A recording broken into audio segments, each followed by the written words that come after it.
అంటే ఒకటి జైలుకి వెళ్ళిపోయి ఒకళ్ళకి ఏదైనా అయిపోతే దానివల్ల జనసేన ఎదుగుతాడు, పవన్ కళ్యాణ్ ఎదుగుతాడు. అంత దిగజారుడు మైండ్ సెట్ ఉంది. అసలు దానికోసం పాలిటిక్స్కి వస్తాం. అసలు మీరు పాలిటిక్స్లో మీరు ఎంపీ ఇలాంటి వాళ్ళు ఎవరు పాలిటిక్స్లో లేనప్పుడు కదా నేను వచ్చి రోడ్డు మీదకి వచ్చి ఆ రోజున వైఎస్ రాజశేఖర రెడ్డి గారు ముఖ్యమంత్రిగా ఉన్నప్పుడు కదా నేను నా తుపాకీని సరెండర్ చేసి కదా నేను పాలిటిక్స్కి వచ్చింది. ఏం మాట్లాడతారు మీరు? ఎంత తెగింపు ఉంటే వస్తాం, ఎంత తెగించే గుణం ఉంటే వస్తాం పాలిటిక్స్కి. అలాంటి నేను కూర్చోబెట్టంటే వైసీపీ నాయకుడు అంటే ఆయన జైలుకి వెళ్ళాలని చెప్పానని ఈయన ఊహించుకొని చెప్తారు. అదో పెద్ద న్యూస్ అది. మరి మీరందరికీ కళ్ళుకి ఏం కనిపించట్లేదండి? మీ అందరికీ సమస్యలు కనిపించట్లా? ఎంతసేపు వైసీపీ నాయకుడు జైలును ఇవేనా? నేను వెళ్ళి ప్రధానమంత్రి గారితోటేను అమిత్ షా గారితో మాట్లాడితే ఇవే కనిపిస్తాయి? ఇంకేం ఉండవు మాకు సమస్యలు? దేశ భవిష్యత్తు గురించి మాట్లాడమా? ఆంధ్రప్రదేశ్ అభివృద్ధి గురించి మాట్లాడమా? కూర్చోబెట్టి వీళ్ళని జైల్లో పెట్టండి, వాళ్ళని జైల్లో తీయండి, వీళ్ళ నడుంకి బెల్ట్ కట్టేయండి, వాళ్ళ గురుజులు ఇవే చెప్తాం చిన్నాలు. ఆయన నేను వాళ్ళకి చెప్పాలా? వ్యవస్థకి నేను చెప్పాలా?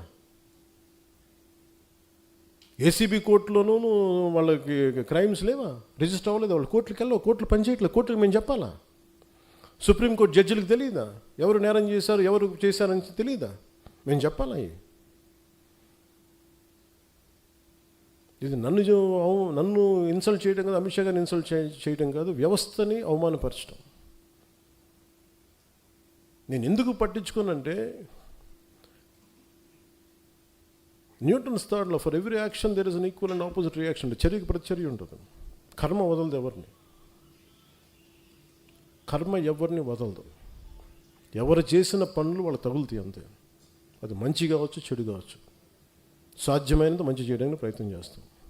అలాంటిది నేను కూర్చోబెట్టి వాళ్ళని జైల్లో పంపించండి, వీళ్ళని జైల్లో పెట్టండి ఏంటి? ఆ సెంటిమెంట్ అంతా కూర్చోబెట్టి మీరు ఏదైనా అయిపోదామనా? దానికి నన్ను వాడుకోకండి దయచేసి.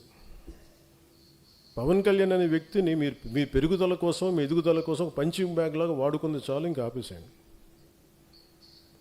ఈ రోజున నాయకులకి, ఆడపడుచులకి, మహిళా నాయకులకి అందరికీ చెప్తున్న, నాయకులకు కూడా, కార్యకర్తలకి, జన సైనికులకి నా సహనం ఇంక ఇప్పుడు దాకా చూపించాను.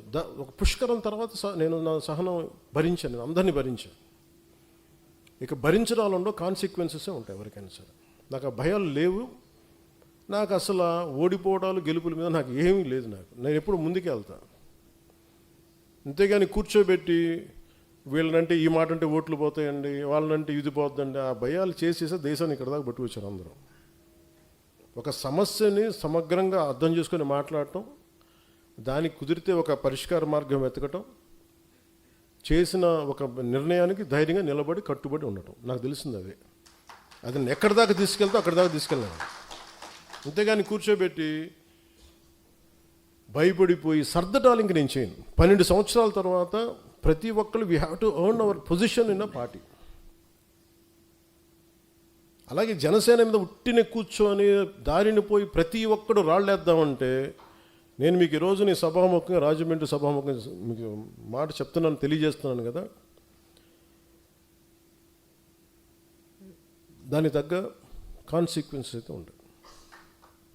ఎందుకంటే ఇది దీన్ని మీరు తర్వాత నన్ను తిట్టుకోండి, తిమ్ముకోండి, కానీ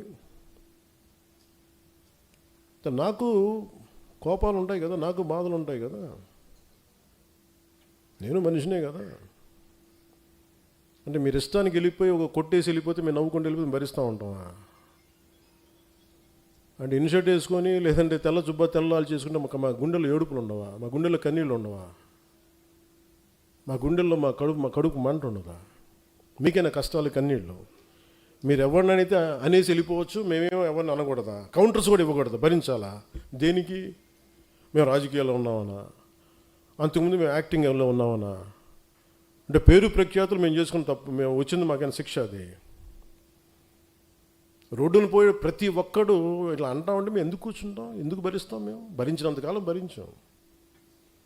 చాలా కాలం చెప్పాను, చాలా సంవత్సరాల క్రితం చెప్పాను, భరిస్తాం, సహిస్తాం, అవసరమైతే తాట తీస్తాం అని. ఇది నేను సరదాగా చెప్పలా. అదేదో సినిమా డైలాగులుగా చెప్పాలి, నాకు ఉన్న చిరాకు విసుగు. ఎందుకంటే చాలా సగటు మనిషి కోపం నాది. భరించి భరించి భరించి ఎంతకాలం భరిస్తాం దేనికైనా? హద్దు పొద్దు ఉండదు ఎవరికైనా. కొన్ని టీవీ ఛానల్స్ ఉంటాయి, వాళ్ళు బెదిరిస్తూ ఉంటారు. ఇప్పుడు మొన్న ఏదో సివిల్ సప్లైస్ గురించి ఏదో న్యూస్ వస్తుంటే విచిత్రమైన, ఇందాక చెప్పాను కదా, బయట డోర్ తెరవ మనకి లోపల డోర్ తెరుస్తాడని. ఒక జనసేన నాయకుడు ఇంకో జనసేన నాయకుడు ఆ టీవీకి లీడ్ ఇచ్చాడు. నాకు అది కూడా తెలుస్తూ ఉంటుంది. ఏం మాట్లాడదాం? సివిల్ సప్లైస్ ఏదో రైస్ ఇట్లా ఉంది, అది ఇదని మాట్లాడితే నాకు ఆశ్చర్యం కలిగింది.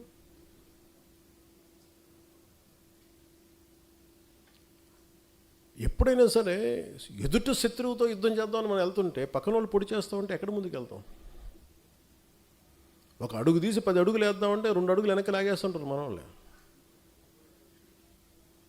సో అందుకని ఇంక నేను ఇప్పటిదాకా నేను పార్టీ పగ్గాలు పూర్తిగా ఎందుకు తీసుకోలేదంటే, నాకు అనుభవాలతో రాటు తేలిన సమూహం వచ్చేవరకు నేను వెయిట్ చేద్దాం. పుష్కర కాలం వెయిట్ చేశాను. పుష్కర కాలం తర్వాత మీ అందరికీ అనుభవాలు వచ్చినాయి. ఒక ఐడియాలజీ నమ్మితే దాన్ని ఎక్కడ దాకా పట్టుకురాగలం మీకు చేసి చూపించారు. ఇప్పటి నుంచి పార్టీకి సంబంధించిన కార్యాచరణ చాలా బలంగా ఉంటుంది. చాలా చాలా చాలా బలంగా ఉంటుంది. ఎందుకంటే నేను ఇంకా నాయకులు తప్పులు కానీ ఎవరైనా సరే నేను ఉపేక్షించాను. నేను పబ్లిక్గా చెప్పేస్తాను. ఎందుకంటే మీరు పబ్లిక్గా మీ ఇష్టాలకి మీరు మాట్లాడేస్తున్నప్పుడు నేను మిమ్మల్ని కూడా నుంచోబెట్టేస్తాను. కార్యకర్తల ముందు నుంచోబెట్టేస్తాను. ఒక కార్యకర్త తప్పు చేస్తే మిగతా కార్యకర్తలు కూడా దాన్ని కరెక్ట్ చేసుకోవాల్సిందే. మనందరం కలిసి ఒక తాటిపైన నడుద్దామంటే అందరికీ బాధ్యత లేకపోతే మటుకు, ఏకాభిప్రాయం లేకపోతే మీరు ఉండద్దు దీంట్లో. సంతోషంగా వెళ్ళిపోయి నాకు ఇబ్బంది లేదు. ఒక సైనిక పఠాలంలాగా ముందుకెళ్ళాలంటే అందరూ ఫార్వర్డ్ మార్చి వెళ్తుంటే మీరు బ్యాక్వర్డ్ మార్చి, మీరు సైడ్ వేస్ మార్చి, లేదని బాయ్నెట్ తీసుకొని పక్కన డొక్కలో పొడుస్తూ ఉంటే మటుకు ఊరుకోం. నేను చాలా చాలా నలిగి భరించి విసిగిపోయాం.